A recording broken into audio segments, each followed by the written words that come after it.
Mains में analytical है चीज़ें, है ना? लेकिन एक बात का ध्यान रखना कि जो मेंस है, मेंस में आप इकोनॉमी इकोनॉमी कम पढ़ते हो, है ना? इकोनॉमी कम पढ़ते हो। आपको ना लोगों की जेब में पैसा नहीं भरना सिर्फ़, वो इकलौती चीज़ नहीं है, आपको डेवलपमेंट करनी है। अगर आप कल अफ़सर बनोगे, तो आपको सिर्फ़ देश की इकोनॉमी आगे लेके जानी, आपको लोगों को डेवलप भी करना है। अच्छी शिक्षा मिले, जिससे उनको अच्छे स्किल्स मिलें, जिससे वो इकोनॉमी में ठीक से ऐड कर पाएँ। सिर्फ़ और सिर्फ़ मेल ही कंट्रीब्यूट ना कर रहे हो, है ना? ऐसा तो हो सकता है कि मेल ही कंट्रीब्यूट करते रहे, इकोनॉमी आगे जा रही है ना? नहीं, हमें हमें फीमेल्स को, हमें औरतों को भी साथ लेके चलना है।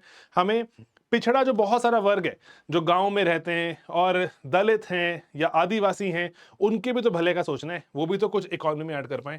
एंड क्या सिर्फ देश में सभी जो आईटी में बैठे हुए हैं, उन्हीं का विकास होगा? जो लेट्स से मैन्युफैक्चरिंग, हमें कितना सारा सामान है, ये जो बोर्ड है, ये बोर्ड हमारे देश में बना ही नहीं है, चाइना से बनकर आया है। हम अपने देश में कब बनाएँगे? है ना? जो हो सकता है मोबाइल फ़ोन, लैपटॉप पे आप देख रहे हो, भारत में बना ही नहीं है वो बाहर से बन के आया है। तो देश में कब बनेगा? मैन्युफैक्चरिंग कैसे होगी? तो इसलिए डेवलपमेंट की बात करोगे, इकोनॉमी तो एक आउटकम हो जाता है उसका, इसीलिए जो मेंस का जो थीम दिखेगा आपको, वो है development. That is primarily and only development. ठीक है? तो इसीलिए अकॉर्डिंगली ना अपनी थीम को, अपने माइंडसेट को अकॉर्डिंगली आप बदलते हो कि सर मुझे ना सबका साथ, सबका विकास जो सरकार का नारा है ना, वो आपको दिखेगा कि ये विकास की बात हो रही है यहाँ पर एंड उससे इकोनॉमी बढ़ती है। तो ये बस एक बेसिक सी बात है, मैं आपसे शेयर कर देता हूँ। है ना? ओके। अगर आपके बीच में ना कोई डाउट्स वगैरह आए तो प्लीज़ आप लिखते रहना, बताते रहना। I will try to answer them. Basic चीज़ें हैं एंड पूरी इको बीत जाती है और बेसिक्स ही चलते रहते हैं एंड मतलब मेरे मानने में इको इसीलिए ना बहुत लॉजिकल सा एग्ज़ाम होता है और बहुत ही लॉजिकल सा सब्जेक्ट है। आराम से आगे बढ़ता है, आराम से आप उसको पढ़ते रहते हो, कोई इतनी टेंशन की बात नहीं होती। ओके, तो ओके, सत्यम पांडे जी कह रहे हैं सिंप्लीफाइड चैनल पर डिटेल में वीडियो लाइए सर, शॉर्ट्स में मज़ा तो आता है पर ये वहाँ पे ठीक है। I will I want to be slightly more active there और लॉन्गर वीडियोस एंड लाइव, है ना? लाइव सेशन में। ओके, तो यहाँ पे अभी इको पे वापस आते हैं एक बार। तो एक बेसिक सी चीज़ बताओ मुझे, है ना? Before we start reading and processing बहुत सारी चीज़ें। तो एक चीज़ होती है, आपने ये शब्द इतना सुना होगा ना, कैपिटलिज्म, सोशलिज्म, है ना? इस पर 2 मिनट विचार कर लेते हैं। इज़्म इज़्म लगा हुआ, इज़्म मतलब विचारधारा है कोई, किसी चीज़ की विचारधारा। किस चीज़ की विचारधारा, है ना? अब जैसे देश की विचारधारा, हम देश को सबसे आगे रखते हैं, उसको नेशनलिज़्म कहा जाता है ना? कैपिटल, सोशल, कौन से इज़्म की बात हो रही है ये? किस तरह की विचारधाराएँ हैं? तो एक ना सबको चीज़ें भूल जाओ, सबको चीज़ें भूल जाओ कि हमने ये कोई शब्द पढ़ा कैपिटलिज़्म, ये शब्द पढ़ा सोशलिज़्म। इसके बियॉन्ड जाके एक बार सोचो। अ, जैसे ये मोबाइल फ़ोन पड़ा है मेरे पास, ये मोबाइल फ़ोन है, तो क्या इसको आप अपना फ़ोन क्लेम कर सकते हो? कि ये इस पे ज़रा एक बार देना मुझे, मुझे भी इस पे बैठ के कुछ टाइपिंग करनी है, लेट्स से व्हाट्सऐप यूज़ करना है। आप कहोगे नहीं सर ये तो बहुत ही प्राइवेट चीज़ है आपकी, है ना? और आपका फ़ोन आपकी प्राइवेट चीज़ है। ओके, तो एक बात हमें समझ आती है कि कोई-कोई चीज़ हमारी प्राइवेट हो सकती है, वो शेयरेबल नहीं होती। है ना? हो सकती है ना कोई-कोई चीज़। जैसे अब आप नोट्स बनाओ, मोस्टली वो आपके हैं, लेकिन आपका कोई दोस्त भाई-बंधु माँगे, "भई अपने नोट्स दे दो इको के, सुनने में आया कि आप स्लीपी क्लासेस पे पढ़ रहे हो, बहुत ही ऑसम जगह पे पढ़ रहे हो, तो नोट्स शेयर कर दो ज़रा।" तो आप शेयर कर दो, मर्ज़ी है। लेकिन मोर और लेस ये कॉन्सेप्शन तो क्लियर है ना कि वो नोट्स आपके ही हैं, है ना? प्राइवेट हैं आपके। आप शेयर करना चाहो तो करो, नहीं करना चाहो तो ना करो। कोई ऐसे कोई सरकारी लॉ तो नहीं है ना उसपे, या कोई सामाजिक आपसे एक्सपेक्टेशन तो नहीं है ना उससे। मोबाइल फ़ोन तो चलो क्लियर कट एग्ज़ाम्पल है। आपका पेन आपका ही होता है, शेयर करना चाहो तो आपकी मर्ज़ी है। उसके बाद एक एक्सपेक्टेशन भी होती है कि भई आपने मेरा पेन यूज़ कर लिया, वापस कर दो मेरा पेन ना, है ना? स्टैंडर्ड। तो प्राइवेट हमारी चीज़ें होती हैं, मतलब हमारी खुद की प्राइवेट प्रॉपर्टी होती है ना? ये चीज़ तो है। अब ये आइडिया जितना हमें सरल लग रहा है सोचने में कि ये मोबाइल तो मेरा है, ये किसी और का नहीं है, ये इतना सरल नहीं है। ये ना दुनिया में होते-होते यहाँ पहुँचे हम। अभी जब इमेजिन करो एक फैक्ट्री है ना? फैक्ट्री जिसमें से सामान बन रहा है, लोग काम कर रहे हैं और लोग काम कर रहे हैं, मज़दूरी करते हैं, वहाँ पे ₹500 जो उनको मान लो दिन की दिहाड़ी मिल जाती है और अल्टीमेटली जो अगर मान लो महीने की तनख्वाह है जो भी मिल जाएगी, है ना? तो लेकिन जो सामान बिकेगा, उससे जो मुनाफ़ा होगा, वो मालिक रख लेगा, है ना? मालिक चाहे उसको बांटना उसकी मर्जी है, नहीं बांटना चाहे तो उसकी मर्जी, वो उस पर कोई फोर्स नहीं कर सकता। तो अभी अगर हम बात करते हैं, जैसे 21वीं सदी चल रही है, तो 21वीं सदी में हमसे एक्सपेक्टेशन होती है ना? हमें आसपास देखते हैं कि अरे नहीं, आपने मुनाफा कमाया है तो लोगों में बांटो तो सही थोड़ा सा, है ना? कुछ कुछ सरकारी कानून भी आ गए, ऐसे बांटने पड़ेंगे, है ना? तो ये पहले ऐसा नहीं था। पहले था कि नहीं, जिसकी प्रॉपर्टी है वो जो मर्ज़ी करे। उसके पहले राजा की प्रॉपर्टी थी, है ना? राजाओं से लड़ते-लड़ते लोगों ने बोला कि नहीं सर, मुझे कुछ तो प्राइवेट प्रॉपर्टी चाहिए। मान लो मेरा खेत है, अगर उस खेत में मैं ठीक से अगर इन्वेस्ट नहीं करूँगा, अपना दिमाग नहीं लगाऊँगा, तो उसमें जो मुनाफ़ा आएगा पर्टिकुलरली, मेरा उसमें इतना मन नहीं लगेगा। मान लो मैंने बहुत खेत में काम किया, राजा सारा प्रॉफ़िट लेके चला गया। राजा ने सारा प्रॉफ़िट अपने पास रख लिया और राजा ने बोला कि ये प्रॉफ़िट मेरा है, मेरे को जनता में बाँटना है। तो मेरा हो सकता है मोटिवेशन बहुत कम हो जाए अच्छा काम करने की, कि मैं बहुत अच्छा काम करता हूँ, मुझे तो वही मिलेगा, तो इससे अच्छा है कि कोई और ही अच्छा काम कर ले, है ना?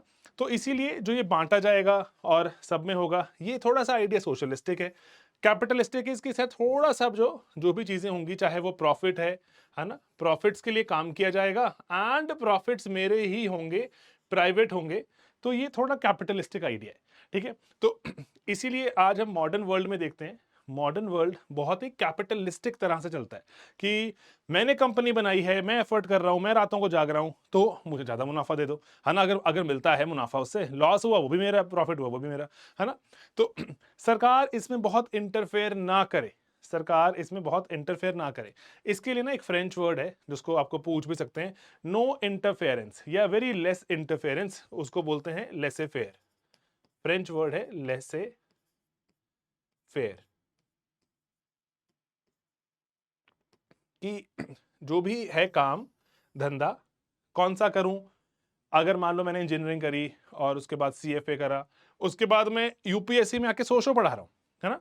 सरकार बोले नहीं सर, आप ये नहीं कर सकते, आप ये नहीं कर सकते, आपको तो वो फाइनेंस वाली फील्ड में जाना पड़ेगा या फिर आपको इंजीनियरिंग वाली जॉब में जाना पड़ेगा। तो सरकार इंटरफेयर कर रही है। मैं कह रहा हूं नहीं सर, मैंने over a period of time मैंने कुछ कुछ नॉलेज एक्वायर की है, वो नॉलेज मैं बेटर सूटेड मानता हूं कि सोशो की तरफ ज्यादा लगती है और उसका मुझे बच्चों में रिजल्ट भी अच्छा दिखता है ना?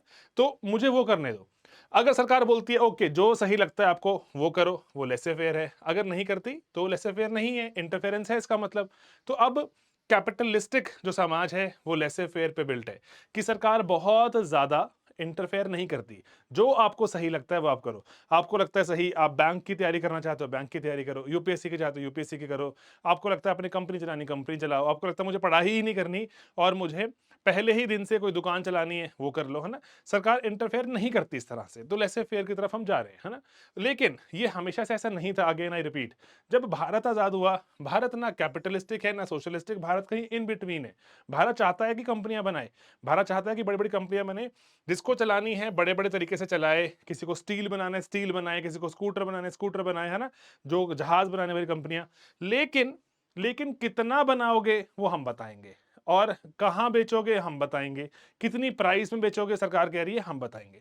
तो इसलिए भारत सोशलिस्टिक था बहुत ज्यादा, with with very state controlled capitalism. Bharat की स्टेट का मतलब होता है सरकार। सरकार अपनी तरह से बता रही थी कि आप प्राइवेट प्रॉपर्टी रखो। जो जैसे जमशेदजी टाटा थे जो, है ना, वो उनकी एक एरोप्लेन की फैक्ट्री थी और स्टील प्लांट भी था। सरकार कह रही है आप चलाओ स्टील प्लांट, आप चलाओ एरोप्लेन की फैक्ट्री, है ना? लेकिन लेकिन कितना बनाओगे, कितना कहां बेचोगे, कितने में बेचोगे वो हम बताएंगे। तो इसलिए भारत कहीं मिक्स्ड मॉडल को फॉलो कर रहा था। और मिक्स्ड में अगर मैं आपको बताऊं, बिल्कुल एक जो राइट असेसमेंट क्या है, कि सोशलिस्टिक थे हम बहुत ज्यादा। सोशलिस्टिक कि समाज बहुत ही गरीब था, समाज बहुत ही गरीब था, समाज चीजें खरीद ही नहीं सकता था, है ना? जो 89% हमारी कंट्री विलेजेस में रहती थी और very very little purchasing power, और खेती बाड़ी हम करते थे बहुत ही पुराने तरीकों से, कोई मॉडर्न टेक्निक्स नहीं थी। ट्रैक्टर तो चलो भूल ही जाओ, है ना? और सीड्स फर्टिलाइजर ये तो चलो एग्जिस्ट ही नहीं करते थे हमारे देश में, हमें पता ही नहीं था, बहुत आते आते आए वो तो। इसके कारण से हम बहुत भूखमरियां भी झेलते थे, फैमिन झेलते थे। सरकार का कंट्रोल करना शायद जस्टिफाइड भी लगता था, कि अगर सरकार एकदम से खुला छोड़ देगी प्राइवेट प्रॉपर्टीज को या प्राइवेट कंपनीज को, तो दोनों का ही नुकसान है। वो इस तरह से प्राइस कर देगी, आम इंसान खरीद नहीं सकता। आम इंसान खरीदेगा नहीं तो प्राइवेट प्रॉपर्टी, जो प्राइवेट कंपनियां हैं, उनका सामान नहीं बिकेगा, वो दुकान बंद कर देंगी।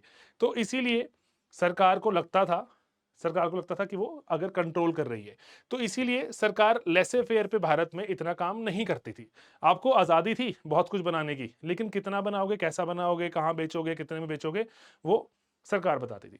ठीक है, तो इसीलिए ग्रेजुअली होते होते होते हम देखते हैं कि 1990 तक, 1990 तक हम अलग अलग अलग तरह के एक्सपेरिमेंट करते रहे कि कभी दे दो आज़ादी कंपनियों को जो करना है, कभी छीन लो आज़ादी, कभी बैंक्स चलाने की आज़ादी दे दो, फिर कभी बैंक्स को प्राइवेटाइज कर दो, पब्लिक कर दो, है ना। 1970 में बहुत सारे बैंक्स जो प्राइवेट बैंक थे, सरकार ने अपने अंदर ले लिए, कब्जे में ले लिए, एंड उनको सरकारी बना दिया, सरकारी बना दिया सरकार। इसलिए ना भारत जो 1900 लेके 47 से 1990 तक बहुत एक्सपेरिमेंटिंग देखी है उसने, अनगिनत एक्सपेरिमेंटिंग। लेकिन लेकिन अगर हम इसको थोड़ा सिंप्लीफाइड शब्दों में देखें तो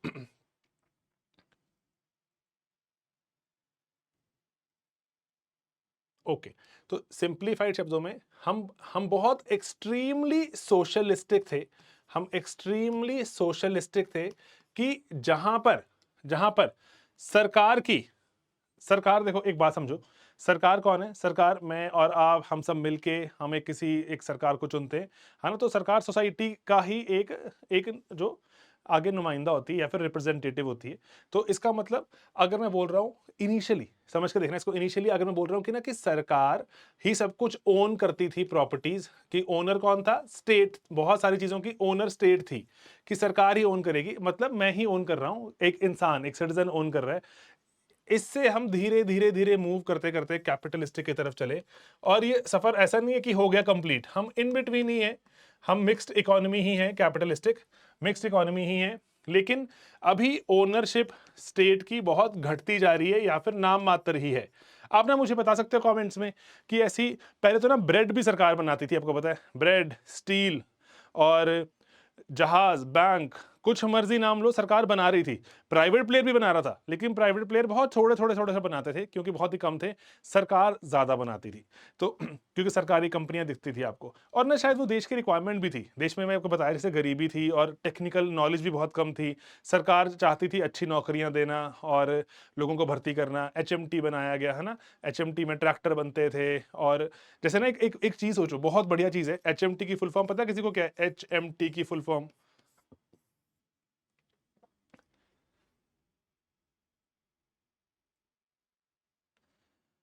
हाँ जी, हाँ जी, बताओ, HMT की फुल फॉर्म क्या है? गूगल मत करना, चलो साथ साथ पढ़ते रहो, नहीं पता तो इट्स ओके, इसमें कौन सी बड़ी बात है। हिंदुस्तान मशीनरी नहीं, Hindustan machine tools, Hindustan machine tools. ये ना मैं आपको पता क्यों बता रहा हूं, मैं बहुत एक बेसिक सी चीज है, आगे काम आएगी आपको। क्योंकि मैं बोल रहा हूँ आपके आसपास ही तो हो रही है इकोनॉमी, हर चीज आपके आसपास हो रही है। थोड़ा बहुत समझते जाओगे कि एक फैक्ट्री थी हमारे यहाँ, बहुत बड़ी फैक्ट्री थी HMT की, बैंगलोर में थी, यहाँ चंडीगढ़ के बगल में जगह है पिंजौर, वहां पर थी, जगह जगह HMT की फैक्ट्रियां थी। तो मशीन टूल्स, आपने एक चीज सोचो, जो ना फैक्ट्री लगानी है, फैक्ट्री लगानी है, मान लो मुझे फैक्ट्री लगानी है टीवी बनाने की। टीवी बनाने की फैक्ट्री में ऐसा तो है नहीं है कि इंसान हाथ से टीवी बनाता है, हथौड़े लगा लगा के। कोई मशीन ही टीवी बनाती है ना, मशीन लगी होती है, वो टीवी बना देती है।